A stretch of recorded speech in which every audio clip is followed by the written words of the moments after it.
I'm sure tuwan-tuwa yung congressman kasi masasabi niya sa constituents, ang dami kong napagawa. Kahit hindi naman siya yung nagpagawa nun. Kung sa ating budget process, Mr. Chair, una ang committee amendments, and then individual amendments, and then kasunod po, supposedly after the second reading approval, no more changes. Tama po ba?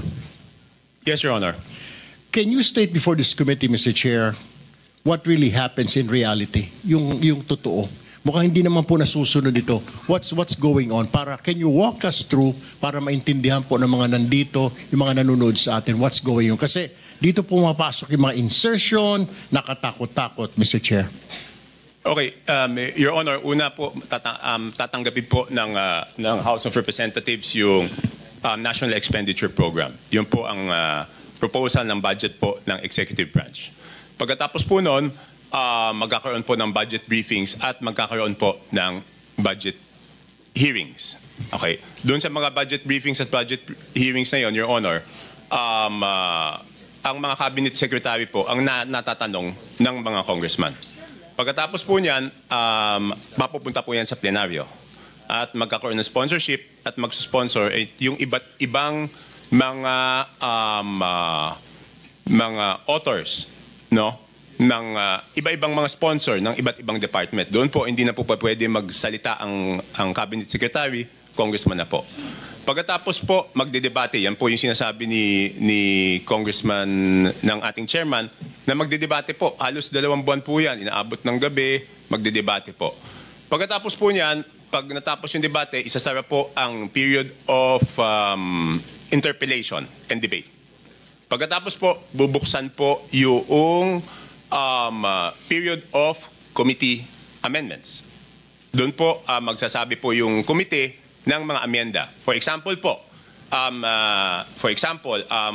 yung departamento, yung let's say yung executive branch, may nakita silang dapat na institutional amendments. Doon po yun sinasabi sa period of committee amendments. Pagkatapos pong maisara yung period of committee amendments, bubuksan na po ang period of individual amendments. Pagkatapos pong isara yung period of individual amendments, ay magboboto na po on second reading. At tapos third reading. Yan po ay sa normal, sa lahat po ng batas. Ngayon, pagdating po sa budget, iba po yung proseso doon sa House of Representatives because ang laging sinasabi doon, kulang yung oras, di ba po? So, pagkatapos po ng committee amendments, bubuksan po yung period of individual amendments. Tapos po, magmo-motion po ang majority leader lagi na sasabihin po na magpo-form ng small committee to accept the individual amendments of the members after the approval of second reading. So, ang mangyayari po, aaprubahan natin on second reading, tapos, tsaka palang mabubuhay yung small committee na tatanggapin yung individual amendments. Tapos, yun po yung sinasabi ni Honorable Chairman na pagkatapos natin magdebate, dito lang sa budget, kaisa-isang bill na may small committee na siyang tatanggap at siya ang magdidesisyon. Walang magagawa kahit sino kasi hindi naman po kami kasama. Your Honor, doon sa talakayan na yon, sila po magde-decide.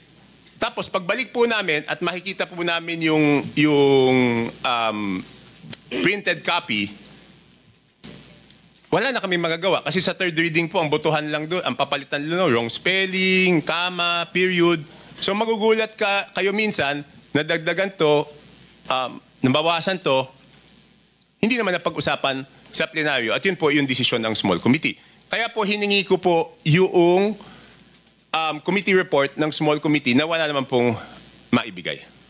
So, ibig sabihin, Mr. Chair, walang magagawa. I mean, pag katulad ng isang district congressman, nakita niya lumobo yung kanyang budget sa kanyang distrito, wala ho siya magagawa. Hindi ho siya pwede magreklamo na hindi naman sa akin ito, sobra yata, may nagparking dito, may sumagasa rito.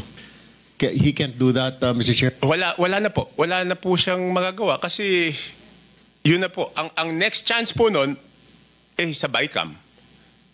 Di ba po? Pero aminin natin, no, kung wala namang kalokohan yung project, Mr. Chair, sino namang congressman ang hindi magpapasalamat na dadagdagan yung distrito mo ng proyekto. Hindi, ibig sabihin, for example, let's assume hindi po nagkaroon wala pong natuklasang kalokohan dito wag na natin sabihin kalokohan. Wag po natin hindi po nagka-problema yung dalawang distrito ng Mindoro. I'm sure tuwan-tuwa yung congressman kasi masasabi niya sa constituents, ang dami kong napagawa kahit hindi naman siya yung nagpagawa nun. Kaya lang ngayon siguro nagkakaroon ng tanggihan kasi hindi naman siya yun, tapos siya masisisi. But in the normal course of things, sino naman ang tatanggi na madagdagan yung distrito mo? Lahat naman kaming congressman, ang gusto namin, mas maraming proyekto sa aming lugar. Di po? Natural course of things yan.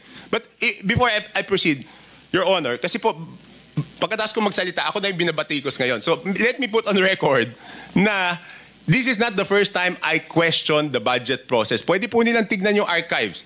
In the year 2011, for the 2012 HGAB, independent rin po ako doon, question ko na yung budget process. In the year 2013, for the 2014 HGAB, question ko na rin yung budget process. In the year 2014, for the 2015 HGAB, kung matatandaan niyo po, ako po yung humingi ng kopya ng DAP, Development Assistance Program. Kaya nag-away po kami sa plenaryo. So yung mga nagsasabi ngayon lang po ako nag-question, hindi po ako ngayon nag-question ng budget. Kaya lang, nagsawa na po ako kasi wala nangyayari na outvote ako. Nagkaroon lang ako ng pag-asa noong pagkatapos ng SONA kasi si mismong presidente na ang may gusto ng budget reform, Your Honor. Rep. Toby, pagkatapos ng small committee, ito na yung basis ng HGAB na hindi na makikita ng ordinaryong congressman. Yun na sinasabi mo? HGAB na po ang makikita niyong kopya. Na hindi nagkaroon ng pagkakataon yung regular congressman na makialam doon sapagkat yun po ay tinrabaho na ng small committee. Yes, Your Honor. Thank you.